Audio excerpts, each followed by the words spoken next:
Weencast, a Ween podcast with Rory Gibbons and Shane Prutzman.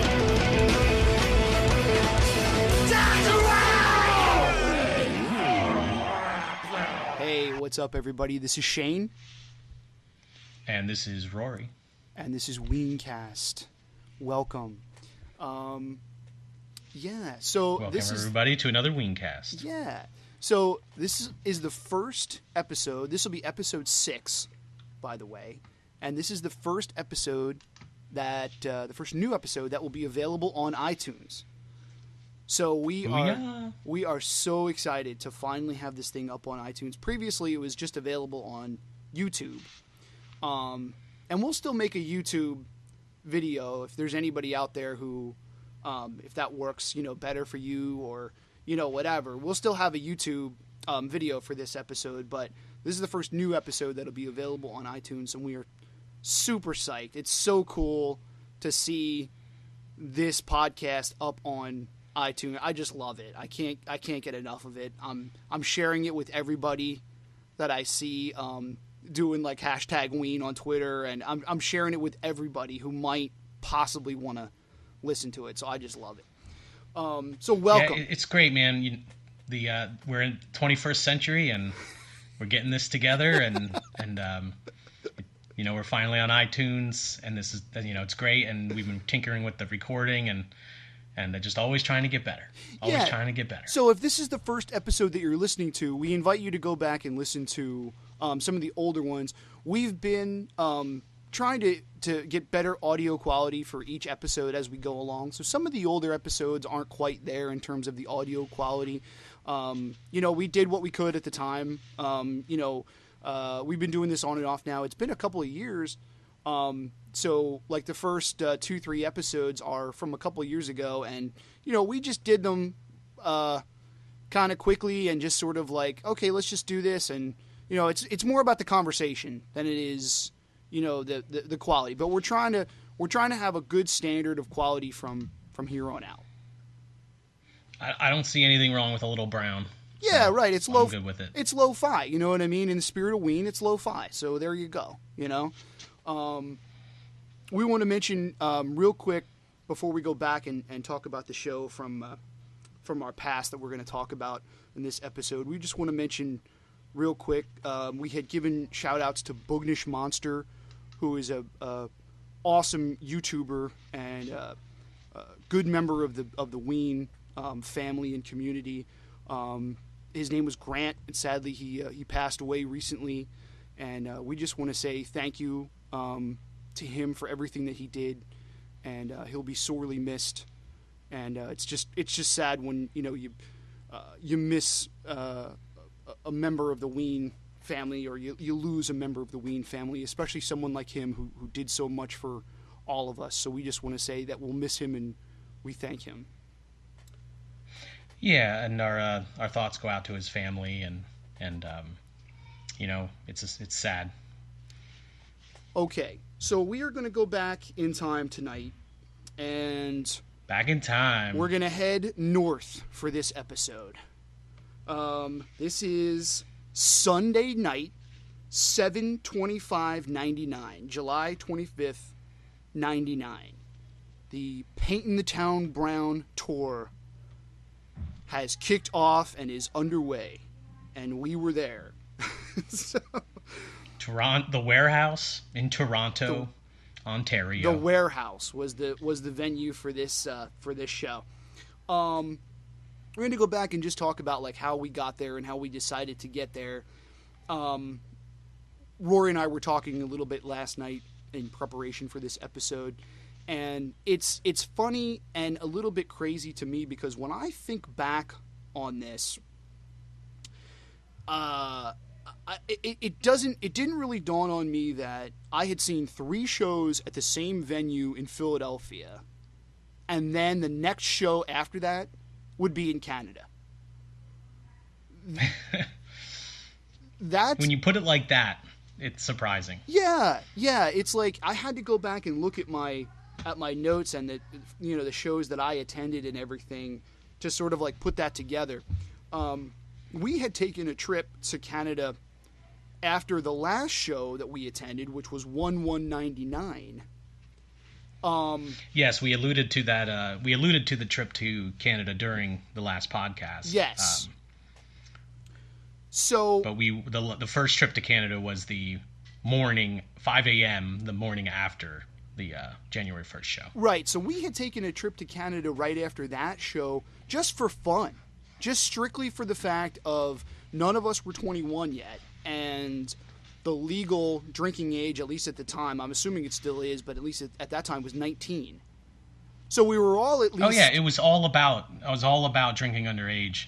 Yeah. For American standards. So I think that might have been, your doing, Rory, of like, oh, we should go to Canada for like a long weekend and, drink legally. Yeah, so I had this dream of, their drinking age is 19. And when I discovered that, I just had this dream that we got to get up there. Why not?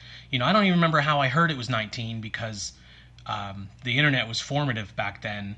And so I don't think I was surfing on the web and I came across it. I think it's something I heard through the grapevine, like at college, like, oh, in Canada, it's 19, and so it's like, oh, man, we should go. And I actually had this, I forget what it was called, but it was some kind of discount card where I paid like a yearly fee and I got all these like cool discounts on travel. And the first year was actually... It was a scam, basically. But the first year, it was free. And so I was like, oh, it's free. So I get these discounts on the rental car and the hotel. So let's go to Canada. But that was the first trip. And so this is July. The second trip up for the Ween show is July, which is, 6.5, odd months later. Which, as you mentioned, it's just surprising. Like, wow, the third Ween show for me and the fourth one for you is suddenly in Canada when all the other ones were in Philadelphia. Right. And not only that, but we had just been to Canada. We were just 19 years old, and it was like, oh, we just were in Canada? Let's go back to Canada.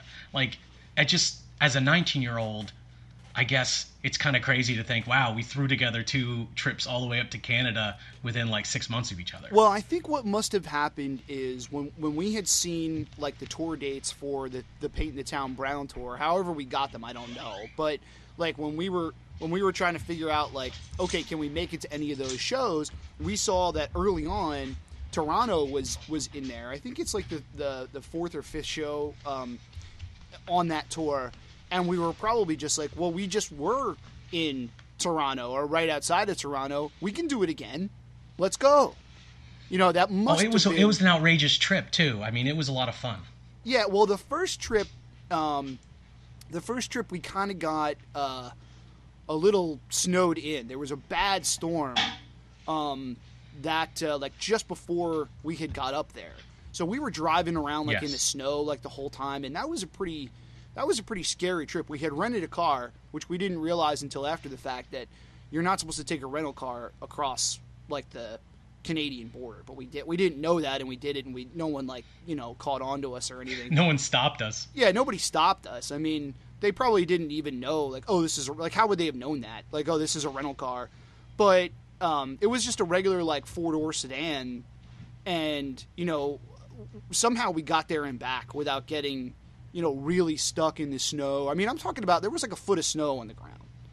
Yeah, it was a big storm for Toronto, as I recall. Yeah. But luckily, that was the first trip up. Yeah, the first trip up. Luckily for us, there was a strip club which was in walking distance from the hotel, which was the Locomotion.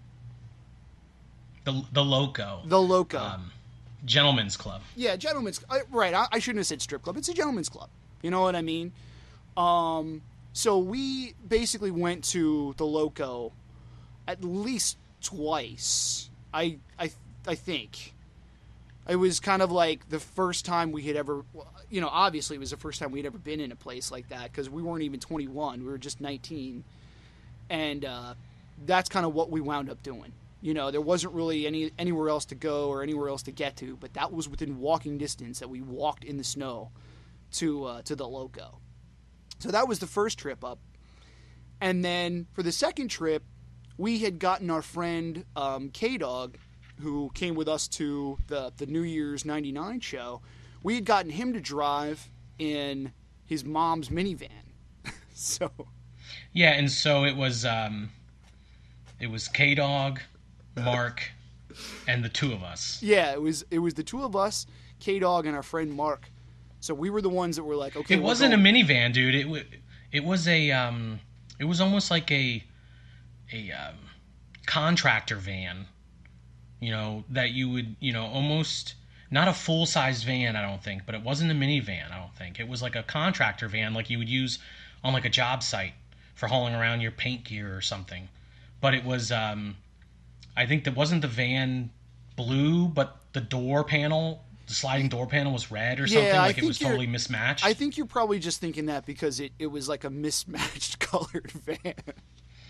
I'm pretty sure it was that's possible. I'm pretty sure it was still just a regular minivan, but yeah, it had like a red door because it was just like they were in some kind of accident or something with it and they had to have the door replaced. So the whole rest of the van was one color and then the door I think was like a maroon, like red. It was like a blue van with a red sliding door. The reason why, now that I'm thinking about it, the reason why I was thinking like a regular van, because it's not like a Chrysler minivan. It was some kind of boxy minivan. Like, I don't know what company, but like a boxier version. So a little van-esque. Right. Well, and back in those days, I mean, they weren't very much to look at. Like now that we have two kids, like we have a minivan and like it's actually not that bad looking. You know what I mean? But like back in those days it was like it's just a minivan. Like, get over it. It's not any sort of like contoured shape or anything. But anyway, so he was nice enough to sort of like volunteer to drive us. So we didn't have a rental car for that trip, but maybe you had gotten us a hotel room then for you or somebody else must have arranged the hotel accommodations because I know I didn't. Oh, yeah, and so I got a hotel room in Mississauga, Canada, which is like one city over from Toronto. It's sort of like a big suburb, but it's its own city. And that's where we had stayed the first time we went up. Excuse me. And so, of course, even though the show was in Toronto, we totally were staying in Mississauga again so that we could be near the loco. And it was like the neighborhood that we knew because the first trip up was a snowstorm. We only went to a couple places that were like right next to the hotel because there's a foot of snow everywhere. So that was where we knew. So I was like, oh, I'll just get a hotel up by the in Mississauga again, and then with the plan that we could take the bus and the subway from Mississauga down into Toronto, which is what we did. But and being as it's a this was our first like big trip for a Ween show because previously they were all in Philadelphia. Of course, getting there was half the battle, right? And so here we are in a mixed matched color minivan, like driving up through Central PA and up through Boondocks, New York, and we're cruising, we're having a good time. And, of course, we get to the border, and, Shane, I know you'll have some to add to this as well, but we get to the border, and basically, for some unknown reason, like the border crossing, they ask you their questions. They have a list of questions, and they kind of go through them. For some reason, K-Dog, like, lied about, like, everything. Like, I'm not sure why, because there was, like, no reason to lie. There was, like, no reason not to just say the truth. So like the first question out of their mouth is, do you have any tobacco or alcohol? And of course we had all just bought like tons of cartons of cigarettes at the duty free shop. And we may have bought beer, but I'm not sure. I don't remember that. But anyway, so of course K-Dog's like, no, we don't have any tobacco or alcohol on us. And they're asking us like, where are you staying? And he's like, oh, we're staying in Toronto, not Mississauga. How long are you staying? And he said 3 days. We were only staying 2 days. And so it was just like, I don't know why he just was telling them all the wrong information. Well, I definitely remember the first question was, do you have any alcohol or tobacco? And he said no. And from there on, it was just like, it was all downhill from there. you know. Yeah, it was downhill because then they eventually asked that again, and then he answered yes.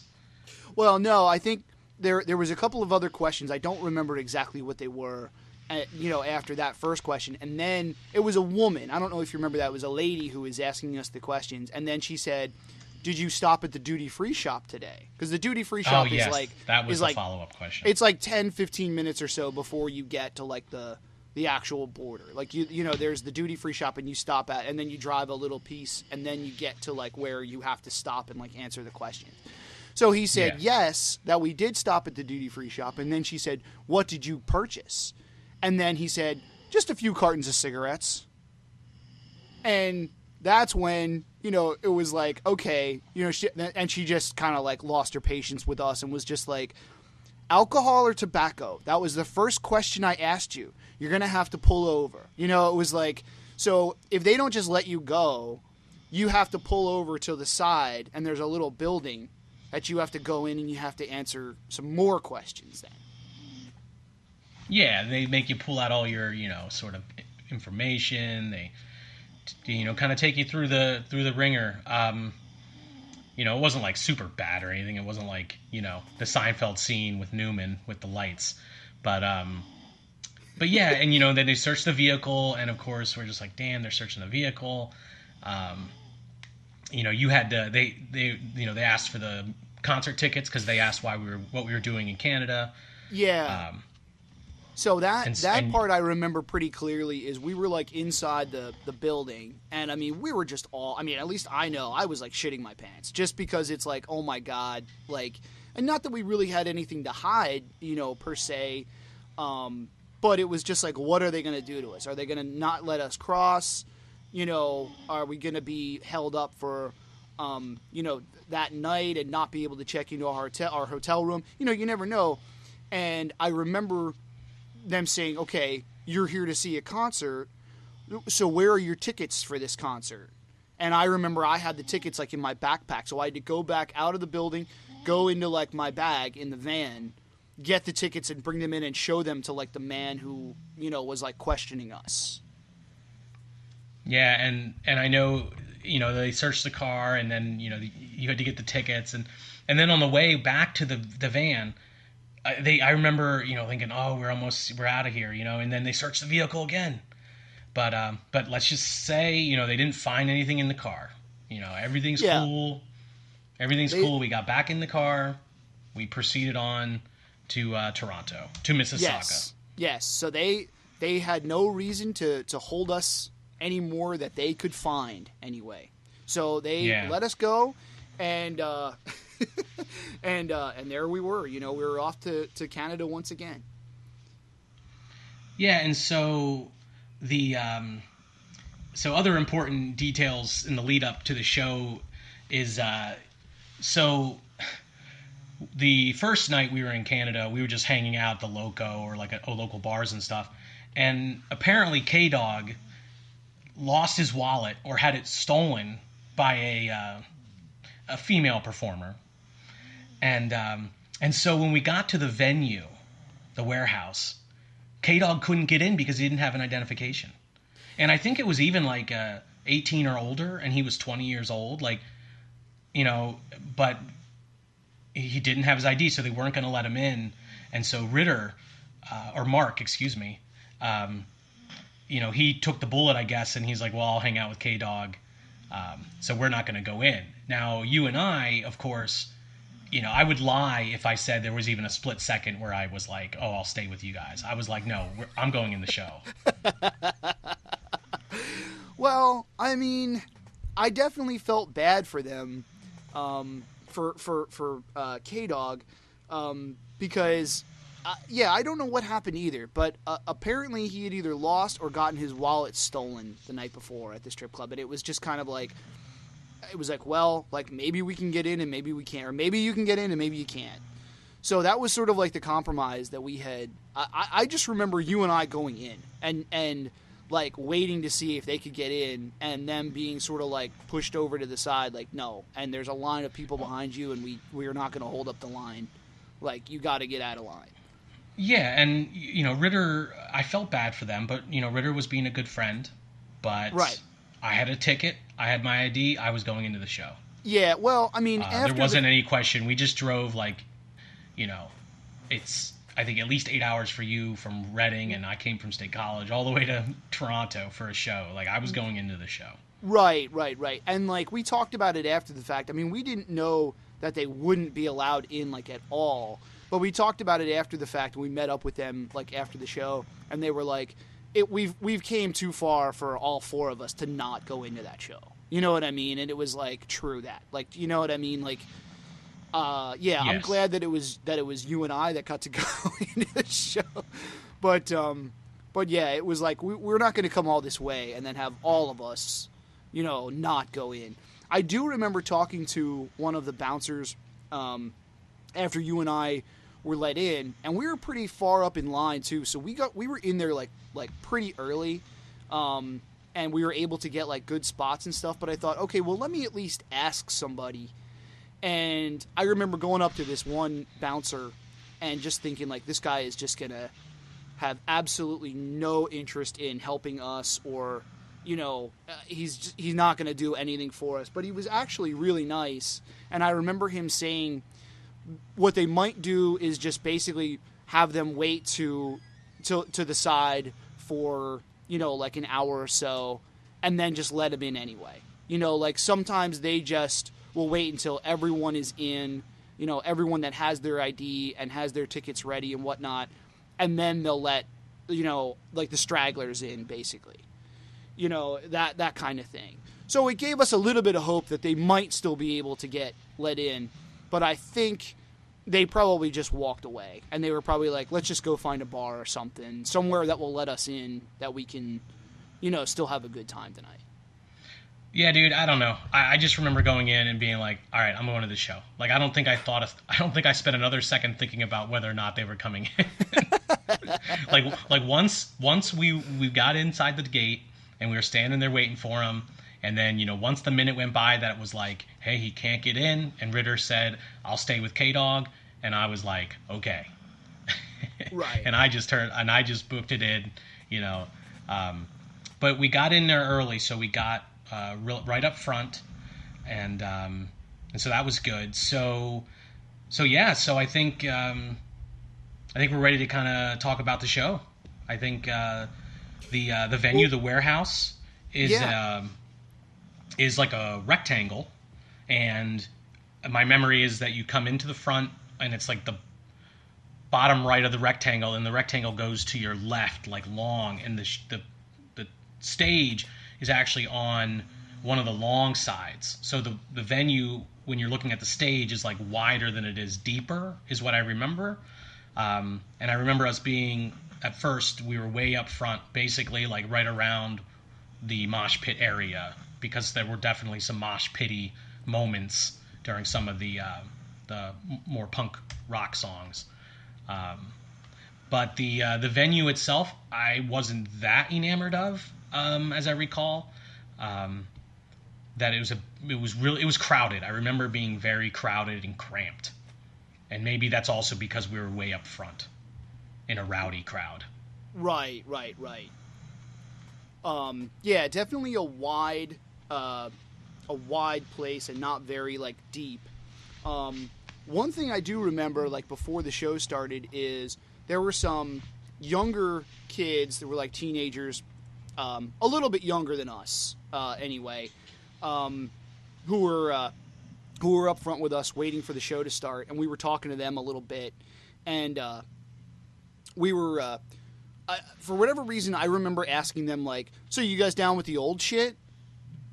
Like, you know, well, I am, so if you're not, then, you know, whatever. And just like being like a smart ass, you know, like that kind of thing. Yeah, that's kind of a pretty pretentious thing to say. Yeah. Oh, absolutely. But I'll get back to that. You can finish your. Yeah. And the one dude being like, oh yeah, like I brought along my proof, and he brought along his CD of God, Ween, Satan, and like had it like with him, like in the show, and like held it up for me. And I was like, I bet he had it so he could hope to get it signed, you know? That's probably, yeah. You know, but it was. But you know, the go ahead. No, I was just gonna say it was just one of those things that like stuck out in my memory because it was like this dude actually brought the like CD into the show with him. You know what I mean? It was like that to me was kind of odd. You know. Well, you know, the funny thing about the whole interaction to me also is, so first off, this is your fourth, my third show. So it's still early on in our fandom. You know, like we haven't become proven hardcore fans yet in that way. But what's funny, though, is because we just drove like 8 hours or 5.5 hours, whatever, 6 hours for me, 8 hours for you, we were in there, and you gotta know that like 99% of the people at that show were from Toronto or from Ontario, right? Like, yeah, right. Probably, yeah. There were not too many people that were like, we're in Pennsylvania, we're gonna drive all the way up to Toronto to see Ween. So it already in a pretentious way, like you know that we were like in there being like, what's up, Toronto? We came all the way from Philly or all the way from Pennsylvania. Like we're awesome. Like we're hardcore. Are you hardcore? Yeah. Are you into the old stuff? You know. And that's so. I apologize for that sort of behavior because that's absolutely. Yeah. That's kind of like you know. But I remember talking to those. I remember talking to those dudes and like, you know, they were cool. You know what I mean? And like we're like having fun with them and whatnot. Yeah. All right. So then the show started. Do you want to run down the set list unless you have something else? Yeah. Let me go down the set list. This is a pretty big set list. Buckingham Green. What Diener was talking about. Now I'm freaking out. The Golden Eel. Freedom of 76, Mr. Richard Smoker, Waving My Dick in the Wind, Fat Lenny, Mr. Would You Please Help My Pony, Dr. Rock, Pandy Fackler, Ocean Man, Ice Castles, Spinal Meningitis, Frank, Back to Basim, Roses Are Free, Mutilated Lips, She Fucks Me, Don't Get Too Close to My Fantasy, Take Me Away, Powder Blue, Marble Tulip Juicy Tree, I Can't Put My Finger on It, Voodoo Lady, The Stallion Part 3, Big Jilm, She Wanted to Leave, Hot for Teacher, You Fucked Up, and then the encore is Piss Up a Rope, Booze Me Up and Get Me High, the HIV song, and then what we'll call, based on what Brown Bass says, and it's the improvisation, then North Pappy Flappy into LMLYP to end the show. Nice. I did not count up that list. It feels like it's longer than a normal show. The clock in time for the YouTube video is 3 hours and 10 minutes, and that doesn't include some of the downtime. So it was a long show. It was definitely a long show. With definitely a lot of content. Yeah, I mean this is in like the golden age of like the long like shows, like the 2.5 to like 3 hour, you know, plus shows. One of the things I was going to mention before we started talking about the show is, unfortunately, this is one of those shows that's sort of like in between being like lost to the ages and not, because there is a recording of it, but it's not very good, you know, and it's one of those ones where it's like, you know, I have a good time going back and listening to it because I was there and I want to go back and reminisce and, you know, and it's good for that, but it's like, if someone was to just go back and listen to a full-length Ween show just because, you know, we're recommending it or something, you know, it's tough because it was like, yeah, it was a great show, but the bootleg of it isn't very good. So it's tough to say, like, we recommend you go back and listen to this one. You know what I mean? It's like, yeah, it was a badass show. It's for the hardcore fans only. Yeah, okay. Hardcore fans only, because they did do some cool shit in it, but it's like, you know, would you really have, like, some good enjoyment by going back and listening to this show in, like, the bad, like, quality of the bootleg? You know, maybe not. Maybe not. You know, it's a stretch. I say hardcore fans only because there is a lot of great stuff in this show that we're going to talk about. Yeah. and looking back, it's like the show is definitely better than I sort of remember it. But the recording, there's definitely a lot of buzz. It's kind of a low volume, so you turn it up and then there's got a buzz going on, so it's a little bit rough. The recording cuts in and out sometimes. Like sometimes it'll just like you feel like it just like cut off the end of a song, or maybe it cut off like 5 seconds in the middle of a song. Right. So there's definitely some parts where it's kind of cut up, and there's some parts where there's just like blank. There's no audio for like 10 seconds or something, and it's like that's obviously some kind of like someone splicing together the audio and did something wrong. So it's a little, so it's not the best, but it's out there, and there's definitely some really cool stuff, and definitely some things that would be worth going into, even if you didn't listen to the entire 3 hours and 10 minutes of the video. Right. I submit to you that when we get to it, there are, the last 45 minutes or so is probably worth every fan listening to. Yeah, but, there's definitely some cool shit that you should go back and listen to, if not the whole thing. Absolutely. So let's I guess just look at some, just kind of go down some of the highlights of some of the songs and what was happening at the show. I of course, Buckingham Green is becomes and is in the process of becoming at this point like one of their like big songs. Not always an opener though, but I would say that what's like a nice early. So Ice Castles. I feel like there's still some things from the Mollusk that are, or I'm sorry, Ice Castles is White Pepper, and right. There's definitely like White Pepper isn't out yet, right? It's still like almost a year away. Yeah. And they're definitely they're starting to play many of the songs from White Pepper. These are still early times, so a lot of the White Pepper songs on here, it's like the 7th or 8th time, 10th time max that the song's been played. So these are all early renditions, and I love this Ice Castles because it first off, it starts really like slow and awkward because I don't think they're quite sure how they want to do it, and it's definitely a little bit different. There's like this jazzy piano; it's more jazzy, whereas I think the Ice Castles becomes more somber. The guitar is like a little like I don't know how to describe it except like it's like wobbly, like kind of going from note to note in a really interesting way. So I thought Ice Castles was fantastic. Do you want to touch base about some of your highlights? Yeah, totally. So, like you said, you got some White Pepper stuff in there, which we haven't actually, gotten White Pepper yet. So some of those are still, pretty early. We talked about that in the New Year's show. So you got Pandy Fackler, Ice Castles, Back to Basem. That might have been it for this show. But one of the things that sort of sticks out in my mind when I'm looking over this set list, and the fact that it was the Paint in the Town Brown tour, you get a little bit more of those songs that aren't really from anything. Now I'm Freaking Out was thrown in there. It's just the third song. That was something that was that was not on anything. The White Pepper songs, like we talked about, Booze Me Up and Get Me High.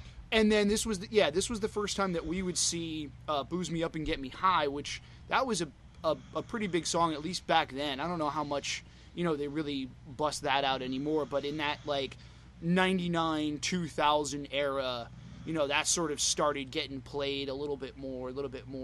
You look on Brown Bass, it was it was only the 21st time that they played it, which is still pretty low.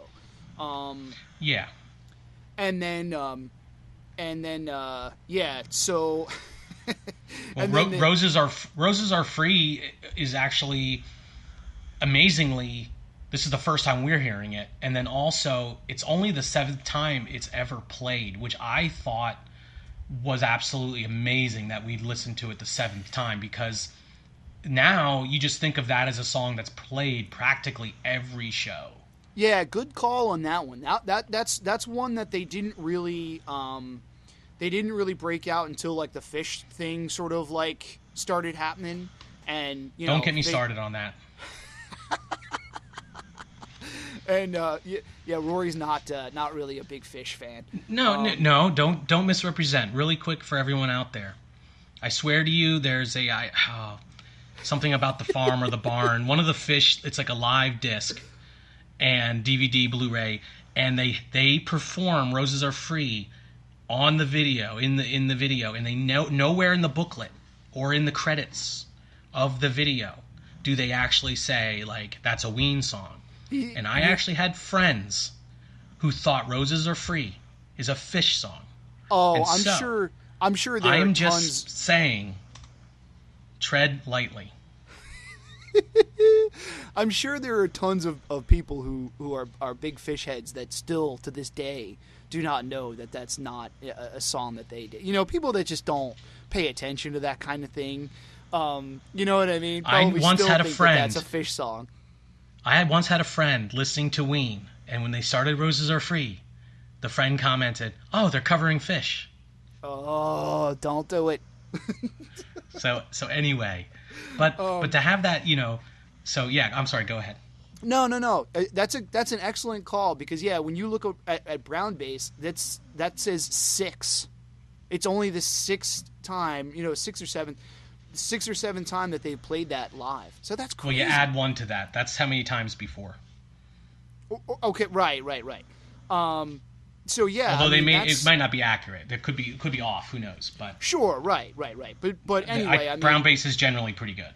That is definitely one that they didn't really play live until like this era. You know what I mean? And it's like it's a Chocolate and Cheese song, which came out in '94. So that's an excellent point to bring up there. There's some other really cool shit in this show though, like we talked about Powder Blue, which is from the Country album, and they play that with the megaphone, like the megaphone vocals, like they do with like Frank or a couple of the other tunes on like a regular basis.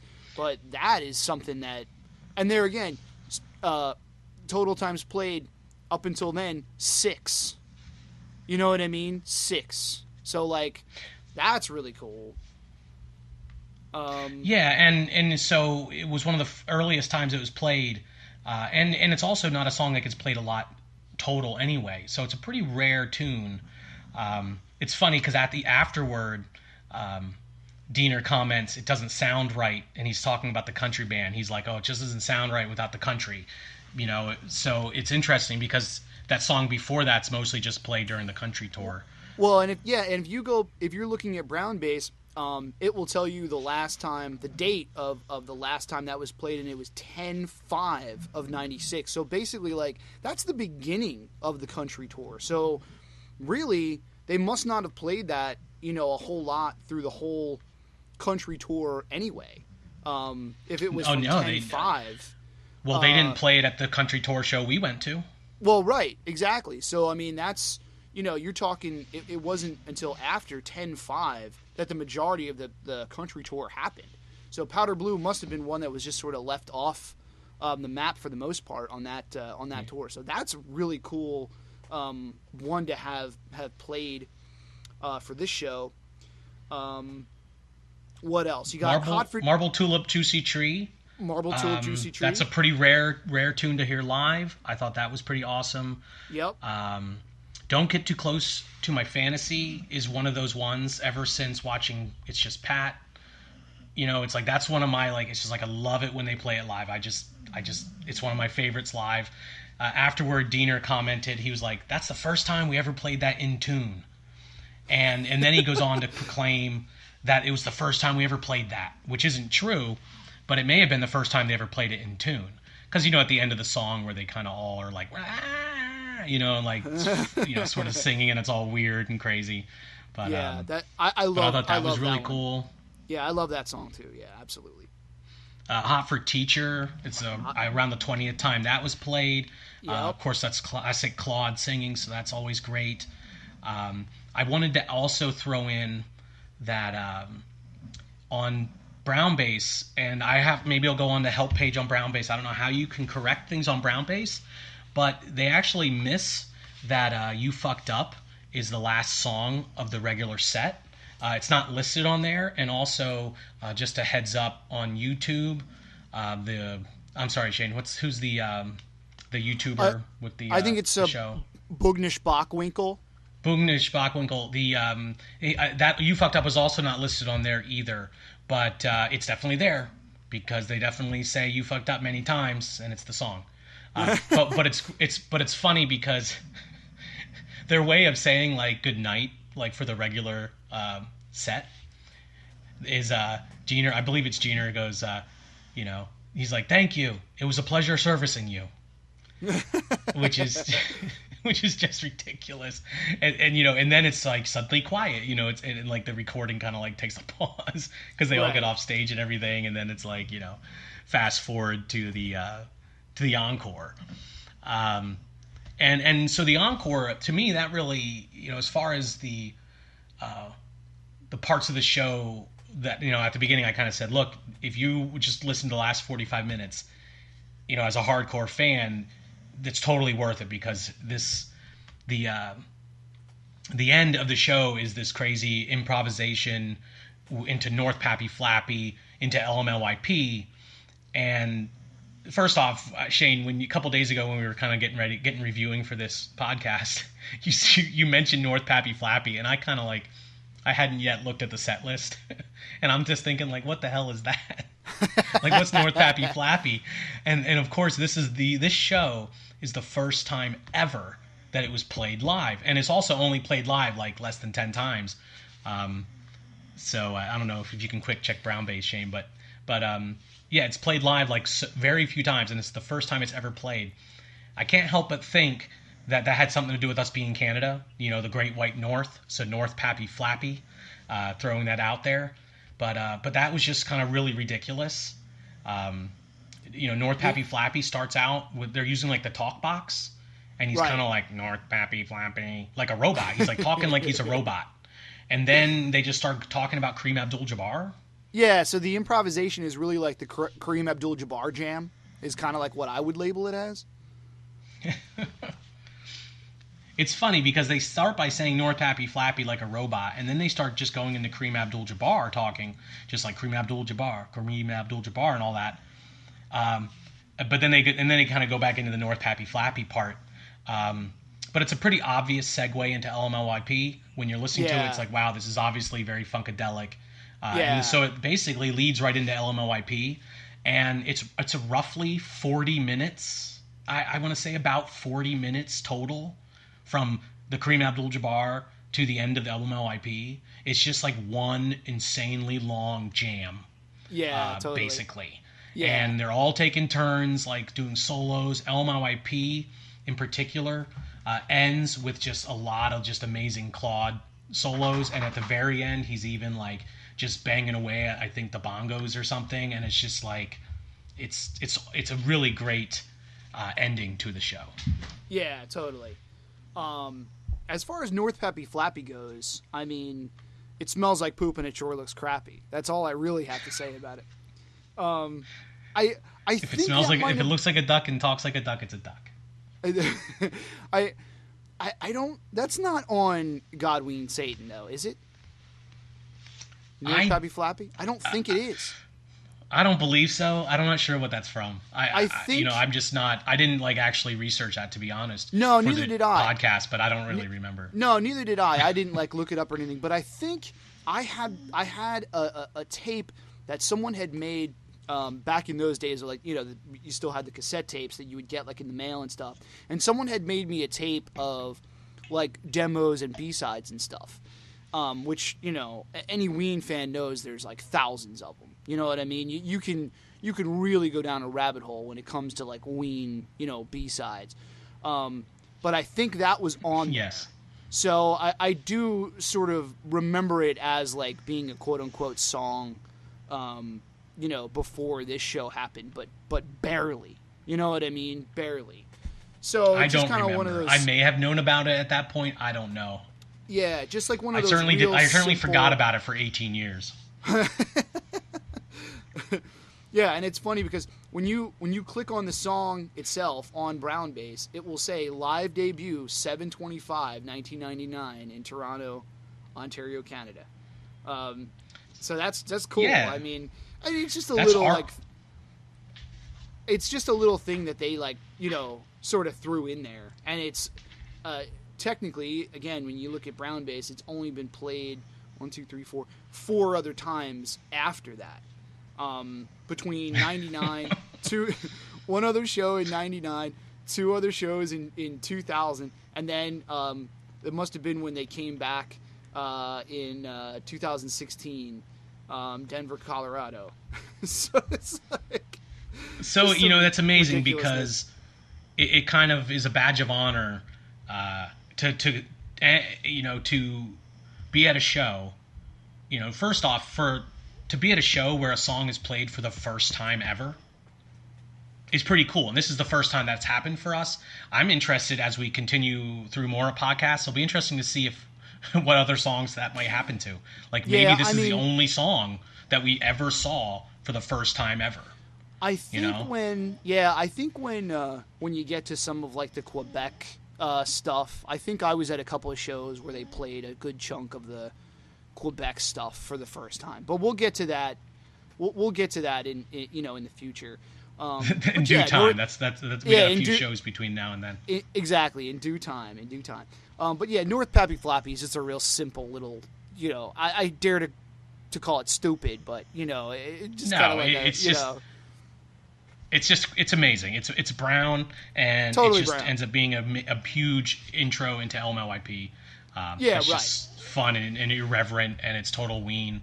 But it's amazing, and it's only played live 5 times ever. So that's not a lot of people who can say they went to see that live, I guess. Yeah, totally, man. A couple of things that happened during the show that I had remembered and made a couple of notes about. So those dudes who we had gotten to talk to a little bit, who were up front with us for the majority of the show, they straight up just came out and told us it was their first Ween show, and I remember those guys were being pretty rowdy and trying to like, not rowdy in a bad way, but they were definitely like, having fun and like going crazy and stuff. And there was definitely some mosh pit stuff going on. There was some mosh pit stuff during the punk rock songs. Yeah, there was some mosh pit stuff going on, but like those dudes had come for like a good time, you know what I mean? And they had brought with them a couple of signs that they had made where there was 2 pieces to it, and the one side said Gene and the other side said Dean, and then you flipped them over, and the one piece said Doctor and the other side said Rock. So they were holding up, like 2 of these guys were like holding up these throughout the show, and they must have had them flipped around. So when you're listening to the recording, Gina at one point is just like, "What's going on here, Dr. Dean?" And then they like got their shit together real quick, and they're like, "Oh, I get it, Dr. Rock. Oh yeah, okay, nice," or something like that. And then there's another point where one of those same dudes, and we're like right up front. So one of those same dudes held up his camera, and it must have been like a regular like old school camera, because this is before like the days of like digital cameras. Held up his camera and was like, "Jeaner, take my picture." And I don't know, I think Jeaner might have been a little thrown off at first, and I don't know what he thought he was like handing him or whatever, but you can hear him go like, "Oh, no way, man." And then he realized, oh, he just wants me to take his camera and take his picture. So then he picks it up and takes the dude's, he's standing on stage holding this guy's camera and taking a picture of him in the crowd. Like just pointed the camera straight down at those dudes and took their picture and then handed him back the camera. And then you hear Diener go, "Oh, you're so good to the people. You're so good to the people." And I think such benevolence. Yeah, and I think there was an image that someone had taken. Someone had taken a picture of Jeaner taking that picture, because I remember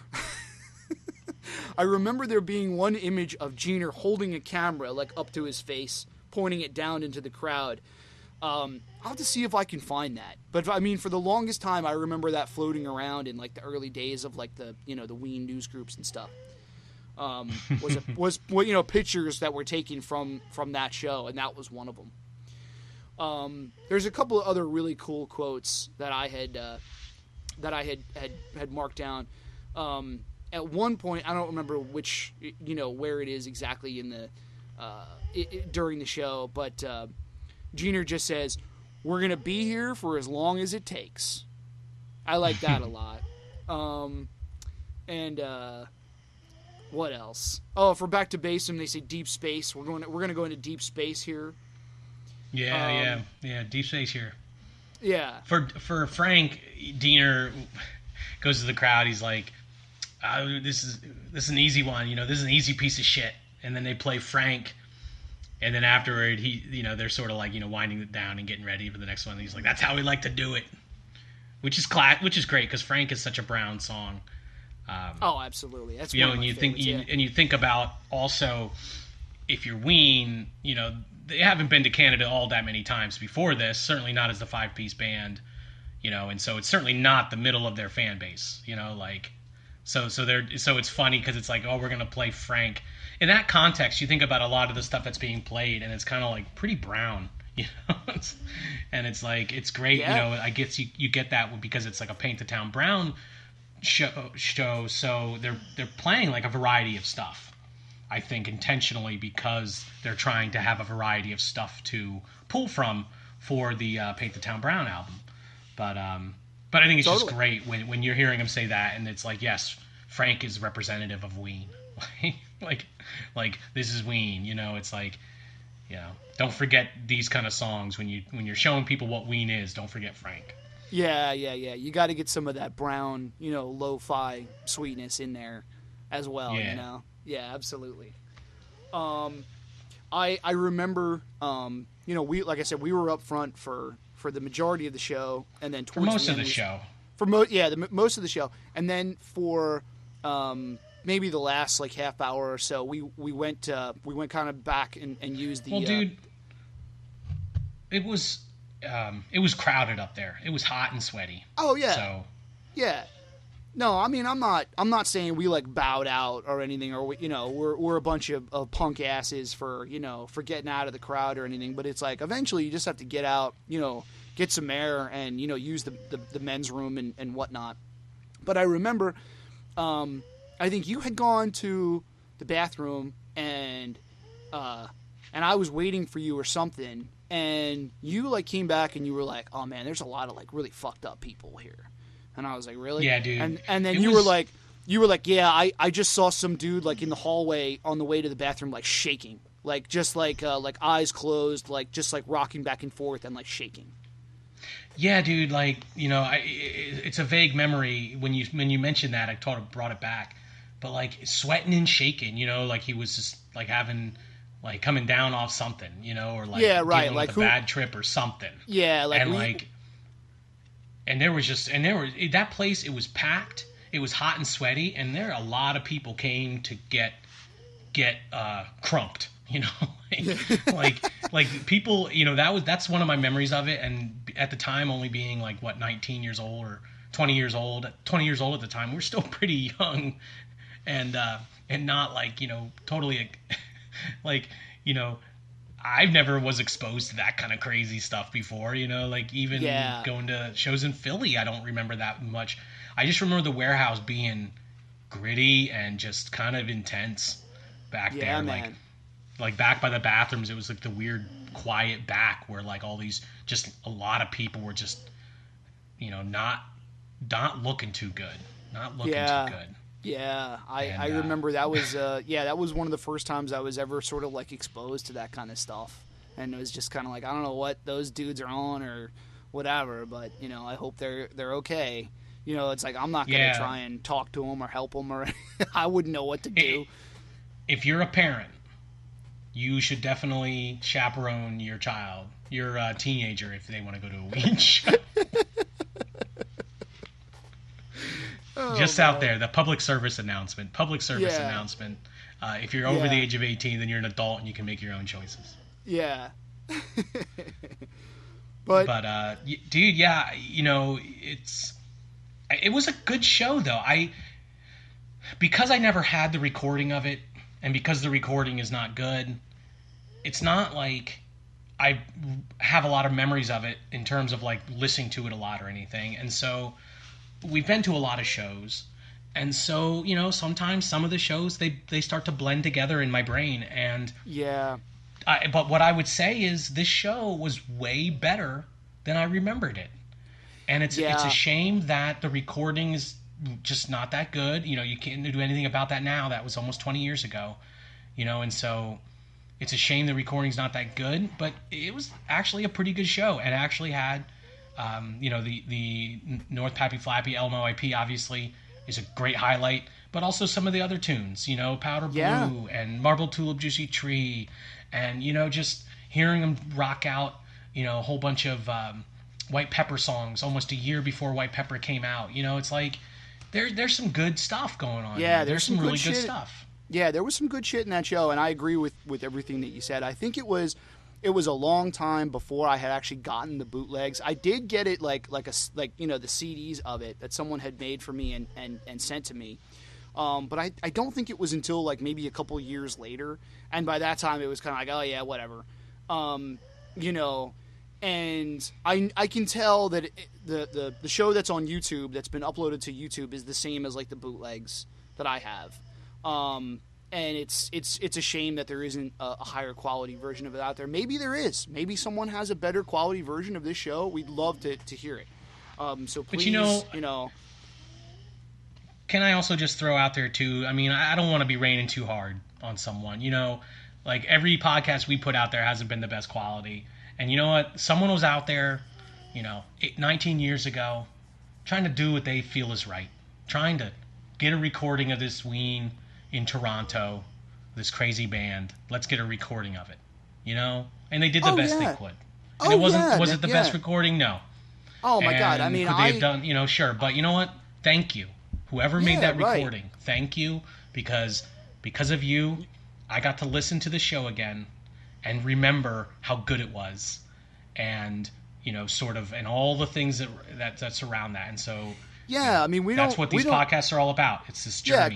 Yeah, good call. I mean, good call. I don't mean to dog on anybody that makes the recordings or anything like that. I respect and admire everybody who makes the audio recordings. And I mean, it's like I said in one of our earlier episodes, that's doing God's work. That's hooking up your fellow fans and your community, you know what I mean? And it's because of those people that we get to go back and listen to this stuff at all, so we don't mean to dog on anybody that, made that recording, and you're absolutely right. So yeah, there's definitely some cool shit for this show, and it's a shame that there isn't a better recording of it out there like there is with some of the other shows. That's all we're saying. But I'm still thankful that, I'm sure we'll come across a show that we don't have a recording to refer back to. Right. Or maybe we won't, but I'm guessing we will. And so I'm just glad that we had this. But yeah, dude, that's kind of my final word on it. Yeah. Some great moments, some great stuff going on. This is like a time period for Ween where the 5-piece band is just really humming on all cylinders. White Pepper's still in the future, but they're laying down. They're getting used to playing. They're like really heading into just a multiple year period, I think, where they were just really on top of their game. Absolutely. And so it's definitely something to behold. It's a little bit of an earlier time period, obviously, and so it's kind of like you don't have Quebec, you don't have those things, so it's like it's kind of it's got an earlier focus. And so it's got a lot to recommend it. I want to throw in one other quick memory. We had gone, after we had gotten out of the front and had gone, back to the back, we went and got T-shirts. At least I got a shirt, which was the front. It just says, Paintin the Town Brown, Ween Summer '99 Tour. It's made to look like the front of the Paintin the Town Brown album. And on the back it has the tour dates, Ween Summer '99 Tour. And all the way at the bottom, on the last supposed stop, it just says Brownsville, PA, And I remember, we were looking at the shirts, and you asking the guy who was, like, selling the T-shirts, where is Brownsville? Where is Brownsville, PA? And the guy was like, it's a joke. And it was like, oh. Because, of course, in our mind, we're just like, oh, we're going to go to that, too. It's like, if it's in PA, it might have been also, I never heard of it, like, being from Pennsylvania. Right. And then there's like, wait a minute, where's Brownsville, Yeah. I don't know if you would remember that, but I remember it. No, that's funny. That's hilarious. Yeah. And you didn't. I don't think you got one of those shirts, but I did. I still have mine. No, I didn't. Yeah, it's just like the beige shirt that's made to look like the front of the Paintin Town Brown double album. So it's a cool shirt. It's a little on the plain side, but it's still a cool shirt. I have a lot of regrets around Ween shirts and not getting them or losing them. I did a lot of buying them and then wearing them here and there and trying to quote unquote take care of them. A lot of that was because I was too fat to fit in a lot of them and just like putting them in the bottom of my drawer and just like, oh yeah, maybe one day when I lose 10 pounds, I'll be able to fit in that again. So the wishful thinking drawer.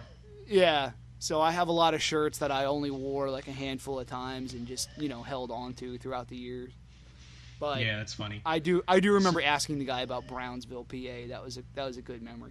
But yeah, man, that was it. And we made it home in one piece. The bottom line is we got up there, we had a good time. At least you and I did, because we got to go into the show and we got home and we went to the made show. It home in one piece. Yeah, man, another trip to Toronto in the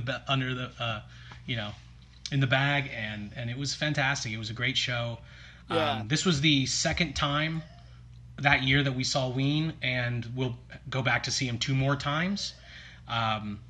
So it's interesting, this tour, this Paint the Town Brown tour, the next, I don't know if it won't be the next show that we actually talk about, but the next show in our chronology is, what's the date for that? It's the Electric Factory. Yeah, the Electric Factory show. August 28th.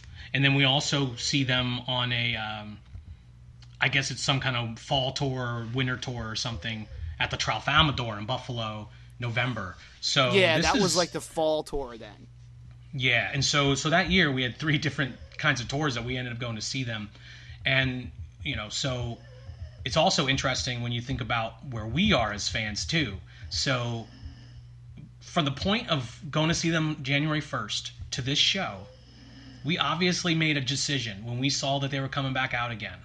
And we saw Toronto, and we were like, dude, we just were there. It rocked. Let's go back again.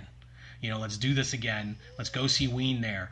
When we made that decision to say, we're going to drive like this 6-8 hours drive all the way up to Toronto, we made a step and said, we are going the distance. We are taking this to the next step, right? Like we're not just going to be content to go see them in our local clubs in Philly every time they come to Philly. Like we made a decision. We are going to start seeing them like whenever they're sort of anywhere in like the general like mid-Atlantic vicinity, like we made a decision that we are going to start pushing the envelope as far as how far we'll go to see them and the lengths that we'll go to see them. And so I love that. It's like us just laying it out and saying like we are committed to this, because at this point this is still only your 4th show, my 3rd show. Obviously now we're up closer to 40, and so it's a totally different view, right? But it's like, this is when we made that decision. This is when we decided to go in the deep end, and and it's awesome. There's some shows that we traveled further to go see, later on.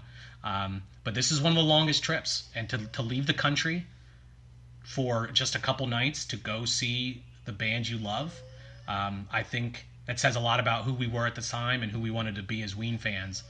And so that's awesome. And so this show really does holds a special place in my memory because of that.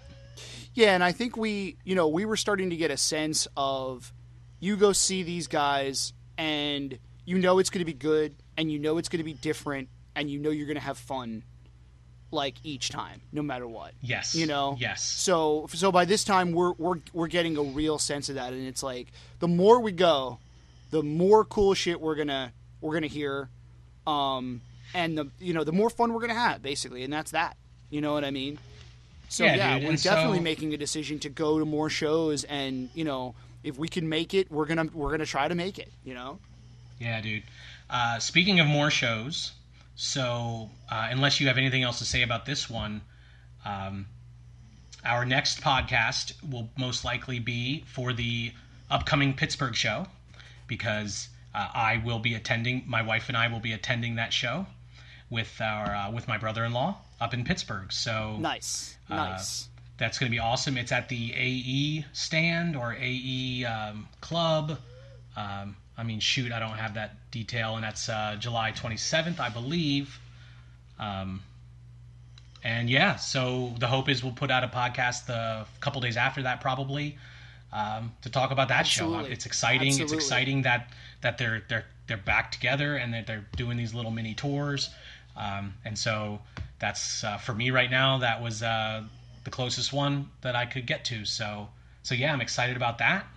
And yeah, and then who knows what the next one will be. That we'll keep you a little in suspense on that, as far as like where do we go then. But anytime we intersperse a live show, today, we'll be sure to take a break from whatever else we're podcasting to talk about that one if we go to it, because that's where it's at. Hell yeah, man. Hell yeah. Yeah. So hit us up. It's weencastpodcast@gmail.com. And also on Twitter is the same thing, @weencastpodcast. We had mentioned at the beginning, hopefully from here on out, we're going to have everything on iTunes and also YouTube. Go ahead. Yes, we'll be on YouTube and we'll be on iTunes.